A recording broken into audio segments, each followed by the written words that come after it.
There is no reason why the Redeemed Church that eats over 2,000 cows a day during their Holy Ghost Congress cannot have a ranch. The people that eat meat the most, I've said it anywhere in the world, are Yoruba people. Yoruba have a name for every part of cow, nose, nyash, everything. But they don't have ranches in Yoruba land. Kwankwaso has been in every government since 1999. He was commissioner of peace, he was defense minister, he was governor for 2 years. If there's any position, class captain, Kwankwaso will take it. I want to warn us as human beings that we are not the only people on earth, and a lot of careless animals have become extinct.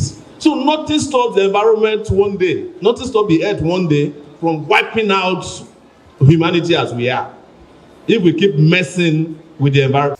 Some of these issues we are discussing have been part of my entire life. When I was a young kid, there was also gas flaring in Nigeria where my father was a teacher. When I asked my father what that light was, he told me it was a northern star.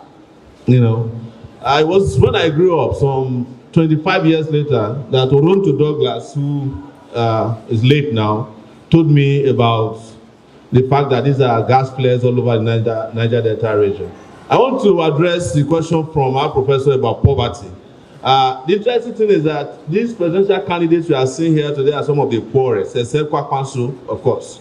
We are the poorest of the presidential candidates. In the order of the SDP man is rich, and followed by him, he's richer. I'm the poorest of all of them. So you are not the only people who are poor. I'm also very poor, and that's why I am your candidate. I understand what it means to be poor. Yes. And there is a nexus between poverty and where I come from, the Niger Delta region of Nigeria. I started as a fisherman in Niger at the age of 9. Then there was fish. By the time I became 51 years old, most of those fishes we used to fish have become extinct. And I want to warn us as human beings that we are not the only people on earth, and a lot of careless animals have become extinct. So nothing stops the environment one day, nothing stops the earth one day from wiping out humanity as we are, if we keep messing with the environment. There's nothing special about us other than being lousy. We are not different from the fishes in the ocean that have disappeared, or plants that I used to know, or the dinosaurs that you used to hear about that don't exist anymore. It was the fact that dinosaurs, they don't have the sixth sense that got them extinct. But that's a conversation for another day. So to end what they call multidimensional poverty in Nigeria, the people of Nigeria must rise up against the greedy people who always take care of themselves. And I will say this is a practical solution. University lecturers used to be activists in this country. What happened to ASU?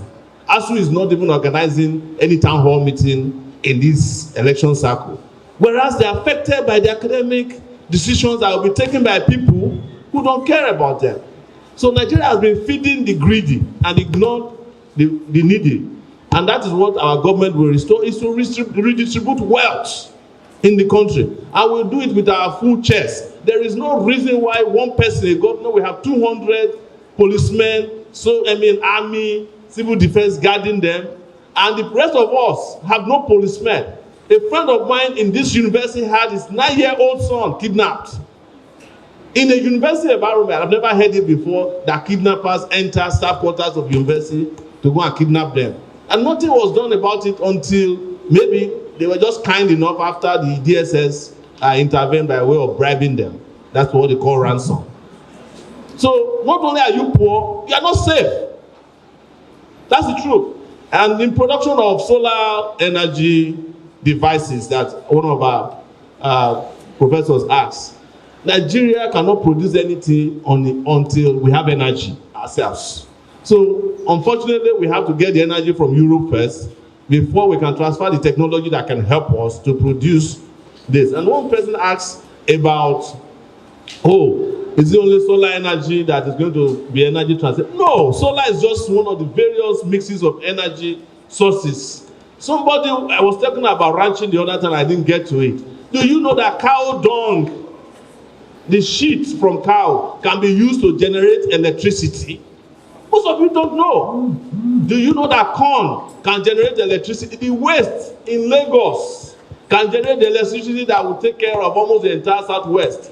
But again, I can't say it enough. You cannot achieve any of these things with the kind of leaders they call front runners in all this in this election. The Bulabalu town hall meeting people. All right, thank you. The issue of silt in Port Harcourt is the refineries and, as I said, gas flaring. Port Harcourt city is hell on earth, and people are going to be dying from all this silt you are hailing. It's not a joke. I was leaving Port Harcourt this last, I think it was 2 months ago. It was 7 a.m. There's one gas flare very close to the airport. They said it has been there since the beginning of time. Why can't they put it off? And the question I'm asking myself, the refineries are not working.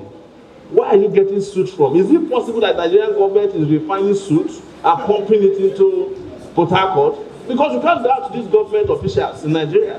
Maybe they want to eliminate the Niger Delta people. Because where is the soot coming from when refineries are not working?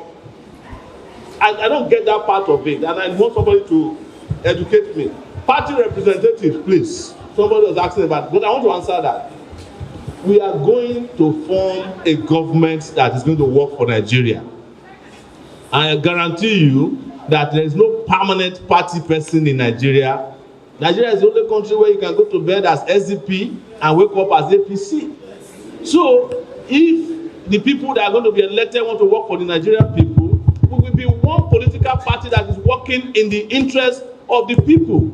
There is no permanent party member in Nigeria.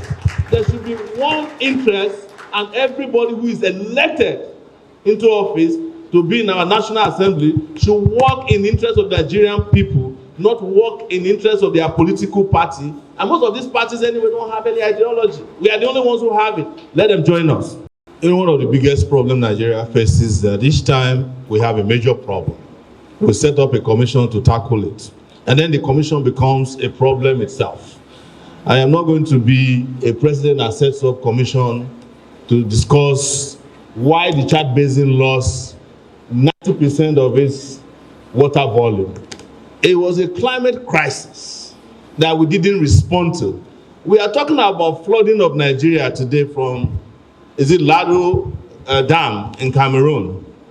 As our friend at the SDP said, there is no reason why we should not be directing the excess water from Lado Dam to the Chad Lake, or Lake Chad, as you call it. The reason why you have herdsmen going down south was because their original source of water, the Lake Chad, dried up.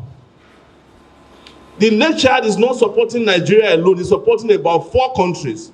And when these people lost their means of livelihood, they had to find water somewhere. What I would do as president of Nigeria is to establish ranches. What my friend said here is what I said 2018, but I'm not establishing political ranches. They call Ruga. Everybody in Nigeria will have a right to set up a shop called a ranch. You can go there as a herdsman. It's going to be hydroponic. It has grass, either haze or green grass. And you can feed your cow after paying a certain amount of money. The people that eat meat the most, I've said it anywhere in the world, are Yoruba people.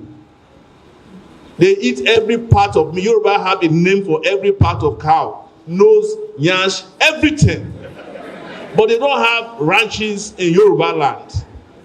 There is no reason why the Redeemed Church that eats over 2,000 cows a day during their Holy Ghost Congress cannot have a ranch.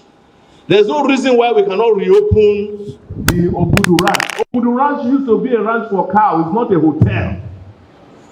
Because our leaders, maybe when they started, we had sensible leaders. They weren't creating conditions, they were solving problems.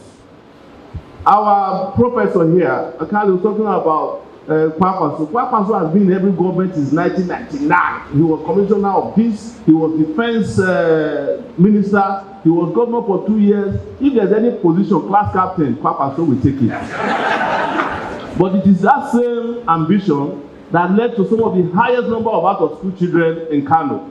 If you vote for Kwankwaso to come and become president of Nigeria, you want to extend the number of out-of-school children? That is why I always tell them it's time for them to retire. Let young digital people run this country. And I promise them I will take care of them, because there will be a social security sector for elders in the country, so that the Obasanjos of this world, the Abdulsalamis of this world, will stop running around trying to create peace commission, because they are the ones who brought trouble in the first place. But let's go back to environment, which is very, very important to me. I was saying here that I studied geography. Part of the problem of our leaders is that they don't understand that the equator passes around Nigeria. Nigeria is half of the world divided into two. You can only know that if you are a geography student. And why? If you are sitting in Lagos, the climate is different. If you drive to Lokoja, the climate and vegetation is different. If you go to Benue, your climate and vegetation and soil is different. If you are in Borno, the climate, soil, and the weather is different. People don't understand that even in this country, in flying, there are places that are more turbulent than the others. It's climatic. Some of it is climate issue. But we keep just repeating the same thing. Our problem is not fertilizer. All right, thank you. Fertilizer is a business of destroying soil. Why is it that there were healthier foods during our parents' time? Organic food without fertilizer, and it is now that fertilizer came that we live shorter life.